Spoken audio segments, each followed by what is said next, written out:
Hi friends, welcome to our channel.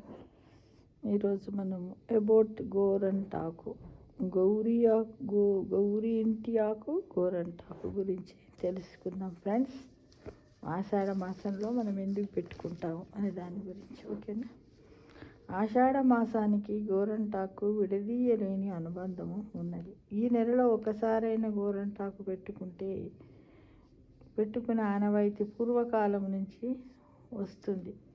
అయితే ఈ గోరంటాకును పెట్టుకోవడం వల్ల వర్షాకాలంలో ఆరోగ్యము మరియు గోరంటాకు ఇన్ఫెక్షన్స్ నుంచి మనల్ని దూరం చేస్తుంది. కాబట్టి ఈ గోరంటాకు మరి ఎలా పుట్టింది, ఏంటిది అనేది తెలుసుకోవడానికి ఒక కథ కూడా ఉన్నది. దాన్ని ఇప్పుడు మనం తెలుసుకుందాం. గోరంటాకులు అసలు పేరు గౌరింటి ఆకు, అంటే గౌరీ ఇంటి ఆకు. గౌరి అంటే పార్వతీదేవి. ఆమె బాల్యంలో తన చెలికత్తెలతో ఉద్యానవనములో ఆటలాడుతూ రజస్వలయ్యింది. ఆమె నుంచి నేలపై నెత్తుటి చుక్క పడింది. అది పడిన ప్రదేశంలో ఒక మొక్క మొలిచింది. ఈ విషయాన్ని పర్వతరాజుకు గౌరీదేవి చెలికత్తెలు చెప్పారు. పర్వతరాజు ఎవరు? ఈ పార్వతీదేవి తండ్రి పర్వతరాజు. ఆయన తన పరివారంతో అక్కడికి వచ్చాడు. ఈలోగా చెట్టు పెద్దదైపోయింది. పార్వతి తన బాల్య చాపల్యంతో ఆ చెట్టు ఆకును కోసింది. ఆమె వేళ్ళు ఎర్రబడ్డాయి.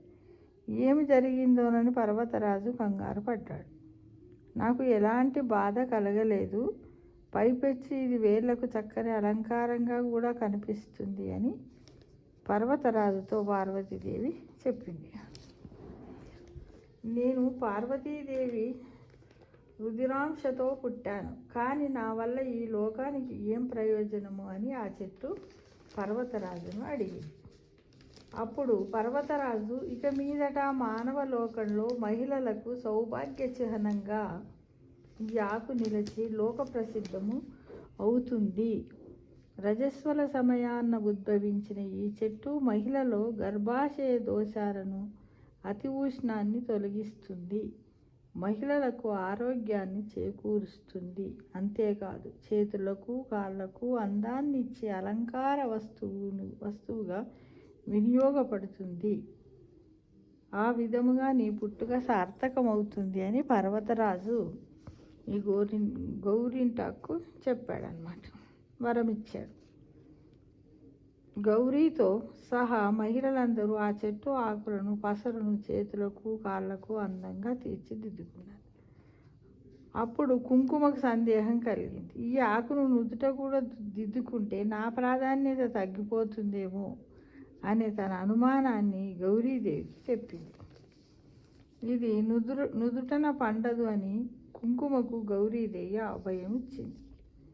అందుకే నుదుటి మీద ఈ ఆకుపసరు రాసుకున్న పండదు, అంటే ఎర్రగా కాదనమాట. కాలక్రమేణా గౌరీ ఇంటి ఆకు వాడుకలో గోరింటాకు అయ్యింది. గోరింటాకు ఏడాదికి ఒకసారి ఆషాఢ మాసంలో పుట్టింటికి, అంటే పార్వతీదేవి దగ్గరకు వెళ్తుందంట. తాను అక్కడ ఉన్నప్పుడు కూడా తనను ఎవరు మర్చిపోకుండా ఉండడానికి ఆ నెలలో మహిళలు తప్పకుండా గోరింటాకు పెట్టుకోవాలని కోరిందంట. అదే సాంప్రదాయంగా మారింది ఫ్రెండ్స్. గోరంటాకు ఎన్నో ఔషధ గుణాలు ఉన్నాయి. ఇది గర్భాశయ దోషాలను నివారిస్తుంది. అరచేతి మధ్యలో మహిళల గర్భాశయానికి రక్తాన్ని సరఫరా చేసే ప్రధాన నాడులు ఉంటాయి.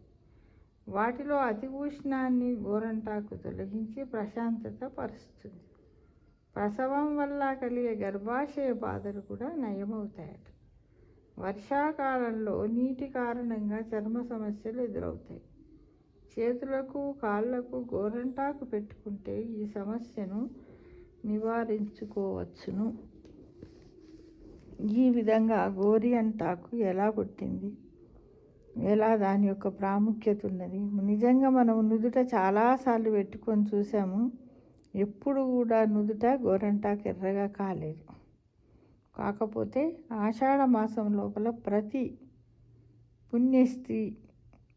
పుణ్యస్త్రీలందరూ కూడా దీన్ని ఒక మాంగళ్యంలా, పంచమాంగళ్యాలలో ఒక మాంగళ్యంలాగా భావించి అందరూ కూడా పెట్టుకోవడానికి ప్రయత్నం చెయ్యండి, పెట్టుకోండి. దీని గురించి ఈ కథ తెలియని వాళ్ళకు ఏమన్నా తెలుస్తుందన్న ఉద్దేశంతో దీన్ని సేకరించి ఒక వీడియో రూపంలో పెడుతున్నాను ఫ్రెండ్స్. అంతా మంచిదే కదా. అందరికీ మరొకసారి ఆషాఢము మరియు గోరంటాకు శుభాకాంక్షలు తెలియజేస్తున్నాను.